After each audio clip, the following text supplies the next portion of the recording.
push the button, it should go to green. Oh, there it goes. There you go. Bang it a few times and make sure it works. Yeah, you're actually supposed to hold it when you're talking, but that's... Oh, just leave it down here. Oh, No, okay. Should I start? yes. We're alive and kicking. Good morning, everyone. Good morning. Thank you for joining us. We want to welcome any visitors with us today. And we do have is there anybody who hasn't been here before? No, everybody's been here? Okay. As you know, there's no mask requirement at the church, but masks are available at the entrance for anyone wanting one. Let's see, a couple of announcements before we begin. As most of you know, Joanne and Joe are on vacation. Today and next Sunday, we're grateful to have two special guest speakers sharing their wisdom with us. And today, of course, it's Linda Mcclanahan who will be our speaker, and she's multi-talented as most of you know. She's a gifted artist, a talented musician, and an inspiring spiritual teacher. And today is also her birthday, I'm told.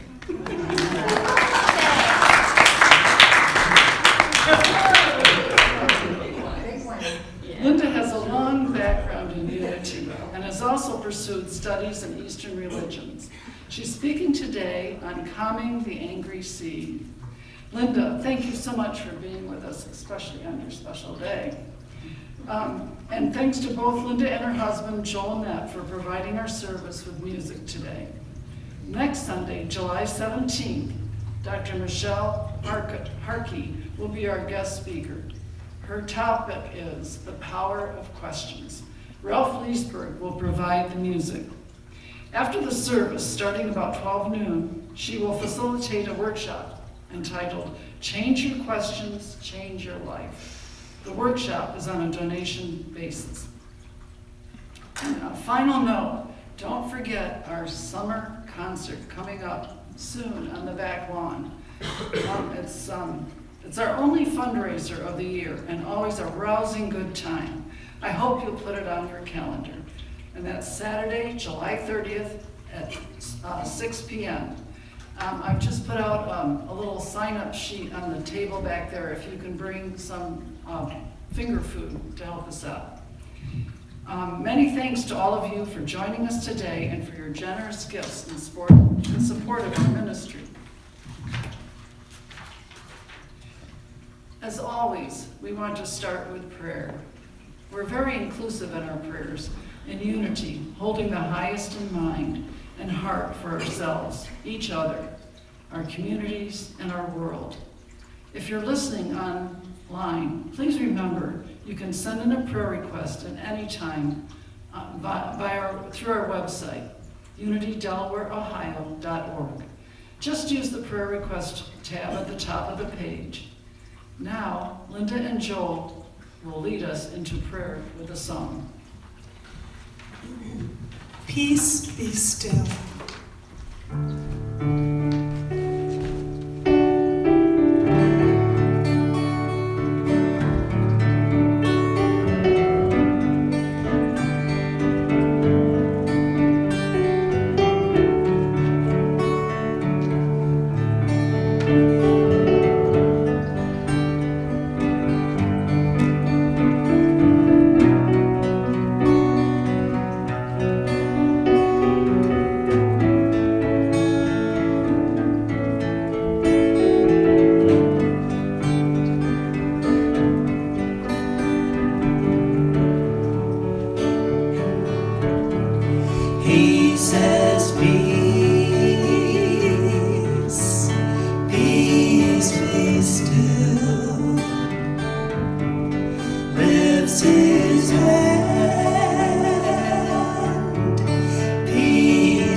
Peace be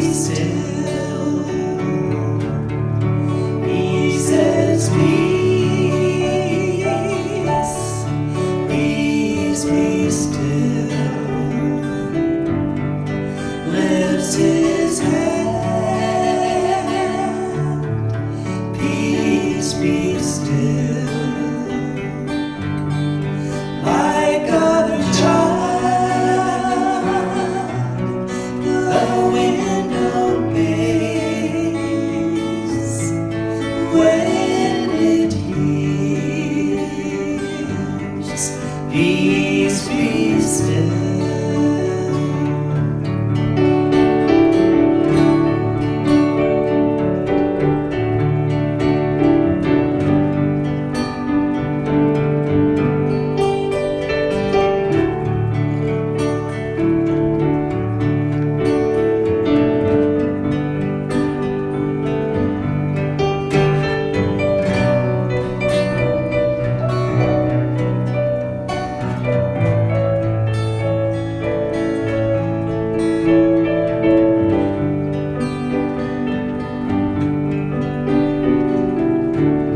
And the church sang, Jesus, peace,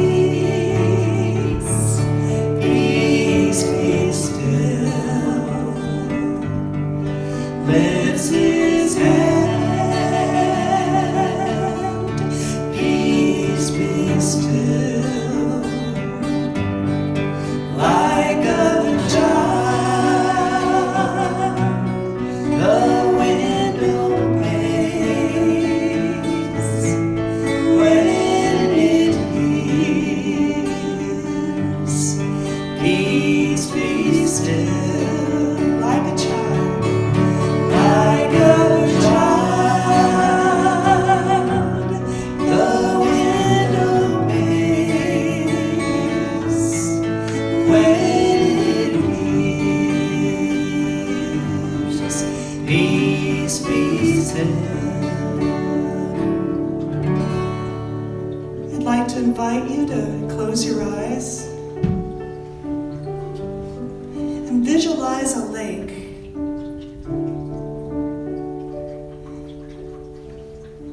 The feet are on the bottom of the lake, and the spinal cord goes all the way up to the surface. And at the surface, a beautiful lotus is opening up. The entire head is like a flower opening up to the sun, taking in light, taking in energy, little motes of solar energy light playing about the petals.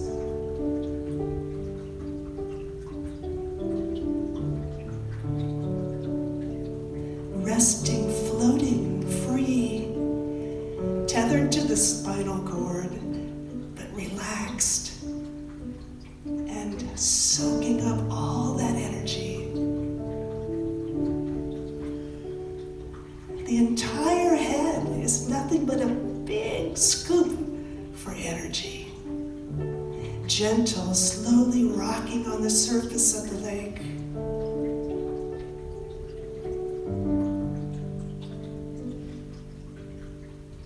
And we rest in confidence and in safety, in full power, but accepting this beautiful light. Stilling the emotions, opening us up to all the prayer power there could possibly be in this world, all available to us. We open naturally, easily.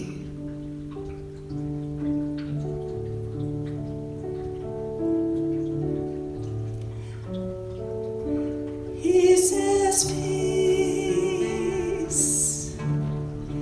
peace be still.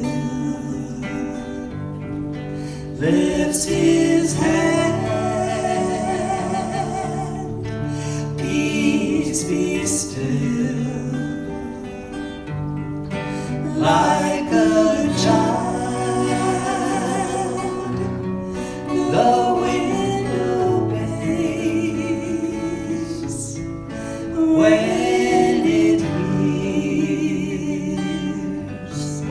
Peace be still, like a child, like a child. The window plays when it hears. Peace be still.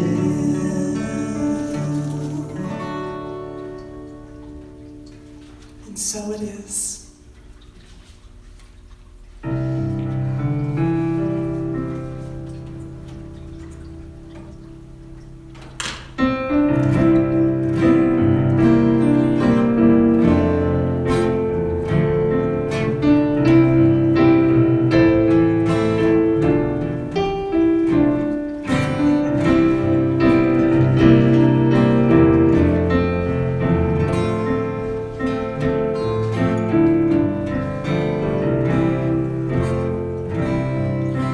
Deep river, my home is over Jordan. Deep river, Lord, I want to cross over into Cameron. Oh, don't you want to go to that gospel feast, that promised land where all is peace?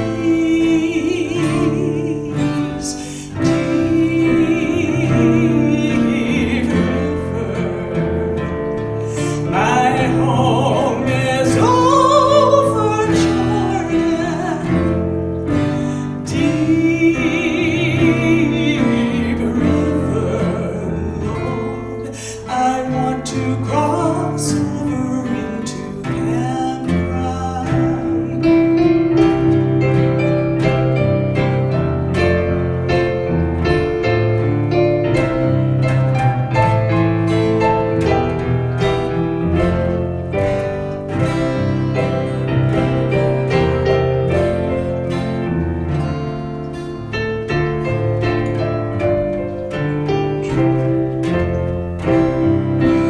Oh, don't you want to go to that gospel feast, that promised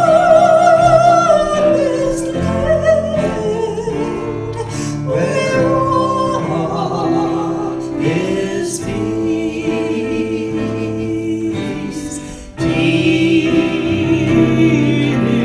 river, my home is over Jordan. Deep river, Lord, I want to cross over into Cameron.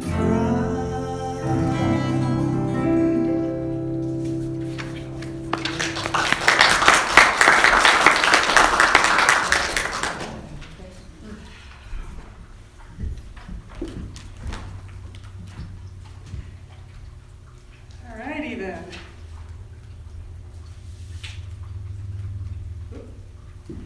Am I on? Good morning. Good morning. Had a little rough start on that tune, but we ended up all right.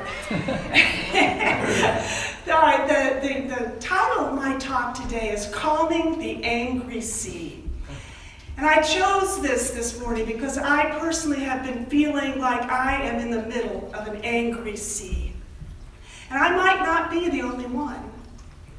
My mental state has been disturbed. I see what I would call ill will and cruelty paraded around like virtues. And I see what I consider to be punishment marketed as righteousness. This world has not conformed to my ideas of peace and love and helping other people and live and let live and respecting others. And I believe in helping others. And I look around and I see what looks to me like a bunch of empty phrases, but very little real, down to earth, this is going to cost me something, help. And I've been angry. My mind has been oppressed, and it's taken a toll on my body and on my spirit. Now, the unity tradition, at least the way I receive it, is a mystical tradition. So when angers and fears or when disturbances arise, we don't have access to some of the dogmatic, black and white, easy answers that might be available in some other communities. So when waves of anger and fear arise, they can catch us off guard. And we have to dig deep within ourselves for a remedy. Now, to help my own condition, as I often do, I find, and the older I get, the more I do this, is I return to the Bible stories of my youth. So the one I'm going to work with this morning is the story of Jesus stilling the storm, stilling those angry waves. And I'm going to read the story. I'm going to use the version out of the Gospel of Mark. The Gospel of Mark is the oldest gospel. But I think it's worth noting that this story appears in all three Gospels. So whatever else we may think or about the Christian tradition, we can at least say that this story is a foundational story. So here goes. On that day, when evening came, he said to them, "Let us cross to the other side." And leaving the crowd behind, they took him with them in the boat, just as he was. Other boats were with them. And a great windstorm arose, and the waves beat into the boat, so the boat became swamped. But he was in the stern, asleep on a cushion. And they woke him up and said unto him, "Teacher, do you not care that we are perishing?" He woke up, and he rebuked the wind and the sea, and he said to them, "Peace, be still." Then the wind ceased, and there was a dead calm. He said unto them, "Why are you afraid? Have you no faith?" And they were filled with great awe and said to one another, "Who is this that even the wind and the sea obey him?" There's an ancient monastic tradition called Lectio Divina. And Reverend Joanne has talked about this in the past. It's part of the Christian monastic tradition. It means divine reading. And basically what we do is we use the text itself as a source of personal revelation. So as I look at this text, I say, Jesus gets in the boat, just as he is. And when I first read that, I burst out laughing. Because like what? Was he wearing a bunny suit? I mean, why would you even say that? Well, we don't know what he was wearing. The one thing we can say is everything he needed, he already had with him before he ever stepped into the boat. The same person that stepped into the boat is the same person who later calms the angry sea. So where is this Mr. Whole and Complete and Mr. Relaxed when this all goes down, when the storm comes up? He is in the stern, and the stern's that's where you steer the boat. He's not only not steering, he's asleep, and he is so comfy, he even has a cushion. He is what we in the Hindu tradition would call, he's enjoying the bliss of the self. And that means he's really firmly, completely established in God consciousness. Now, anybody who's ever been in a boat knows that there's a magic place of balance in every boat, where the boat rocks over that point. It's almost like a teeter-totter, like here's like a teeter-totter, goes up like this, but there's a place that doesn't move at all. And that's a place of balance right in the middle. And that's where the boat is rocking over. So there could be movement on either side, but no movement at that magic point. So when I read that Jesus is asleep in the bottom of the boat, I might say he is established in that point of balance. The point doesn't move, and that's why he doesn't need to steer the boat. He's just still, centered, and aligned. Now, usually when people teach this story, what they lean on and what they get out of it is the sort of wonder-working miracle guru guy who commands natural forces. And that's in there, I guess. You know, who is this that the wind and the sea obey him? But I think there's something else here that always gets missed. And that's what all this rests on, which is the water itself. You know, water is life. No water, no life. But water is also a really good way to think about consciousness, about the ocean of consciousness. Because just like the ocean has different layers, all kinds of places that we can go, up and down, any which way, there are a million places in consciousness that our awareness can go to. But here's the thing. No matter where awareness goes to, it's all water. From the top to the bottom, it's all made out of the same stuff. You go up, you go down. You go sideways, you go any which way. You're only moving through water. You're only moving through different states of consciousness. So toward the top, we have all this restlessness and agitation. And that's where my angers and my fears and resentments, all that stuff. It's really, really jumpy. A lot of activity. And sort of maybe close to is my reaction to all that activity. Oh, I shouldn't be angry. And then under that is a reaction to the reaction. Oh, I shouldn't be so clued into this, so I keep going down this rabbit hole. You know, toward the top, we got all this sort of knee-jerk automatic mind activity. You know, the automatic quality of the processing mind. Yet it's all water. We don't need to come against that anger or anything. My waves of fear, my waves of anger, they're made out of the same stuff as my joy. They're made out of the daggone same stuff. That's so important when dealing with this stuff. There's only one fuel to drive anything in consciousness, and that's God. One presence, one power. Now, our awareness is capable of moving anywhere within that ocean of consciousness. Now, I think what this text is saying to me, anyway, is as far as Jesus was concerned, it was everything. All of life was just all of a piece. He probably didn't see any difference between a storm and a not storm, inside or outside, here or there. That's why he could be asleep in the bottom of the boat. He's so asleep, he even has that cushion. So my problem is not that I don't have enough God, and that's why I'm so angry. My problem is not that the devil rules the world, and the best I can do is hang in there until the kingdom comes. My problem is cementing that surface agitation in place so that cementing it where my awareness is in that surface agitation. If I cement it in place, and then it can't move freely anywhere else. And if you stop awareness in any particular place like that toward the top of the mind, it's painful. It's really painful. And part of the reason it's painful is because it's unnatural. Because it's in the nature of our awareness to move, to be free to move.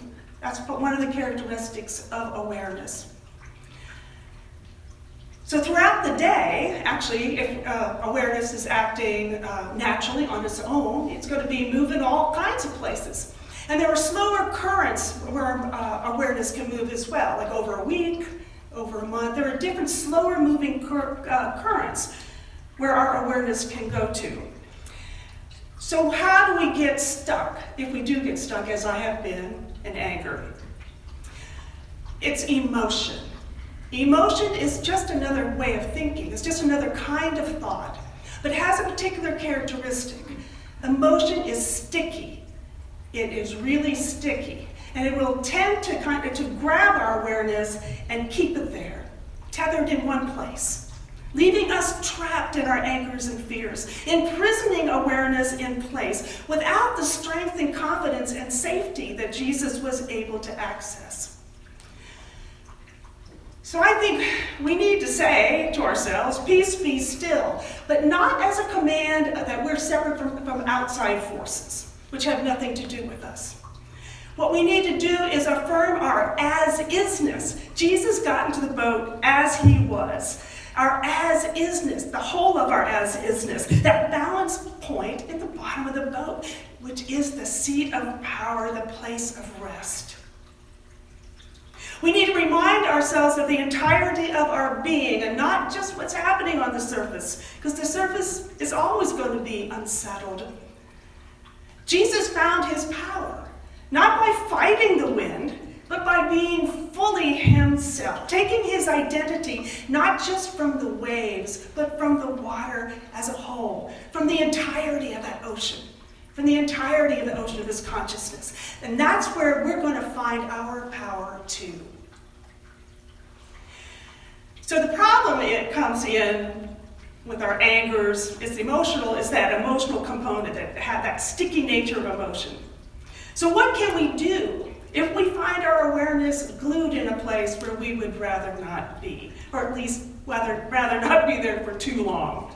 When we're running back and forth across the deck in kind of a hellish loop like Groundhog Day, and never being able to get to that balance point. I've come up with three strategies that I personally use that have been helpful to me, so I'd like to tell you about them, and maybe they'd be helpful to you as well. And the first strategy has to do with a visualization on water. The second strategy is mantra repetition, and the third strategy is undertaking activities which indicate a longer and slower movement of the mind. So the first one, visualizing water. What I've been doing is I visualize a boat on the surface of the water, and then I visualize a rope that goes all the way to the bottom. And then I tell the mind, you are free to go up and down that rope. You don't have to get stuck anywhere. Just let it float, just like water. And eventually you'll find a place that's feels good, where you can rest, where you can stay and not feel like you're losing it. What we're doing with a meditation like that is we're teaching the subconscious mind that it's all of a piece, and that we're not prisoners of any specific state within the mind. We're loosening that sticky emotional quality, because we don't need to feel shame or anything or denial about anger.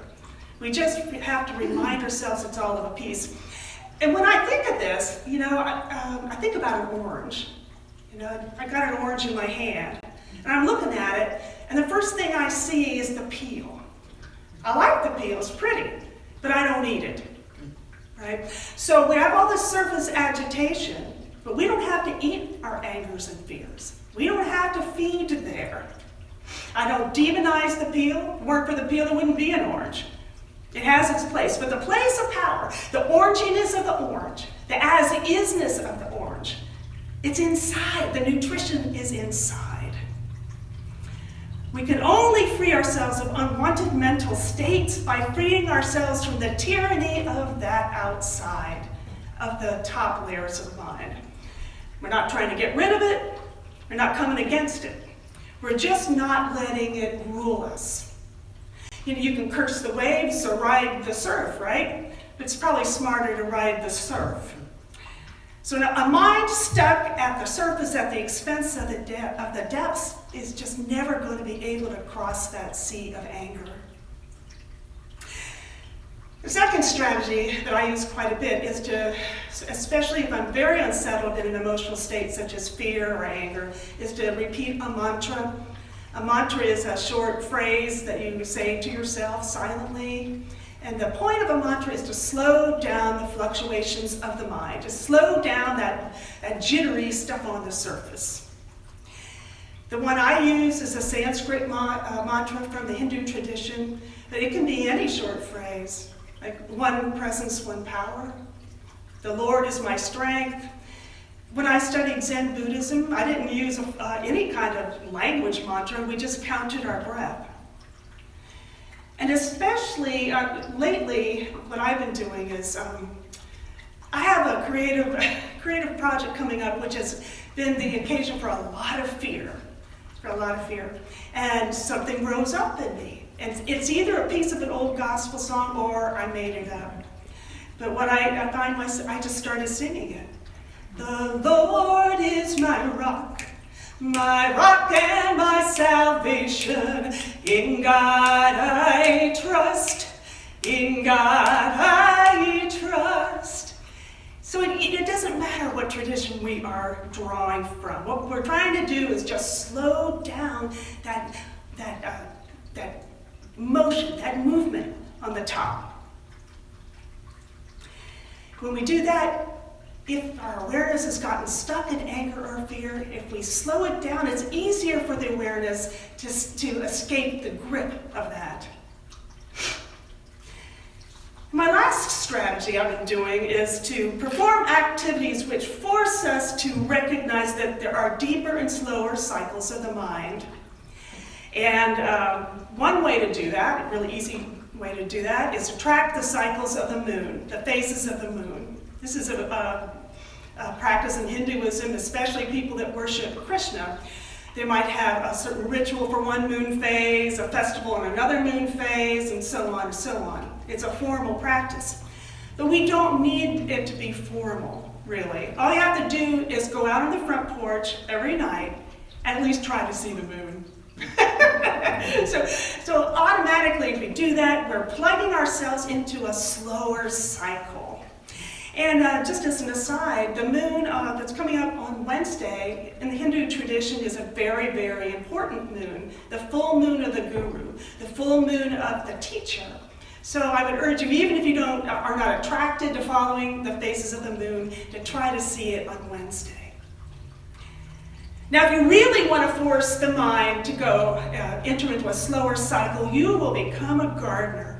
Because as soon as you become a gardener, you have to follow the seasons. There's no choice, you know. You have to track the seasons. It's all built on the solar cycle. That's where all the power comes from for everything you do in the garden. So you got the winter solstice, you got the spring equinox, you got the summer solstice, you got the fall equinox. It's predictable too, which is so comforting and confidence-inducing. The wheel of the heavens is constantly turning, and all things grow according to a preordained and endlessly repeating pattern. We're nudging our awareness away from all that surface agitation to a place, a much, much longer cycle of growth, maturity, harvest, and rebirth. We are starving our fears and leaving room for our hope. We're starving our fears and leaving room for our hope. And that's the whole thing in a nutshell. Jesus entered the boat just as he was, but it was all of what he was, not just a little bitty bit. That's what allowed him to calm the angry sea, and that's how we can calm it too. So as an affirmation this morning, I would like to, this is my affirmation. I am as vast as the sea, I rest in the bottom of the boat. I am as vast as the sea, I rest in the bottom of the boat. Let's take that inwardly for a moment. And once more, just to lock it in. I am as vast as the sea, I rest in the bottom of the boat. It's the truth, the very truth, and so it is.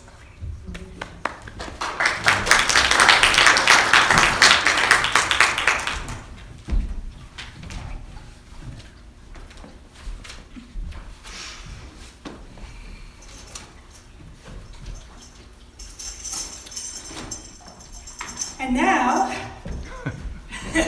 Get out the foot and read. get out the boot, Bernie. You know, if we can just get ourselves settled enough, then all this sort of the spontaneous, the places of joy and knowledge and wisdom and power, they're there. They're always there. They don't have the ability to leave us. And when we realize that, you can have a feeling everything is going to be all right. 1, 2, 3.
be alright.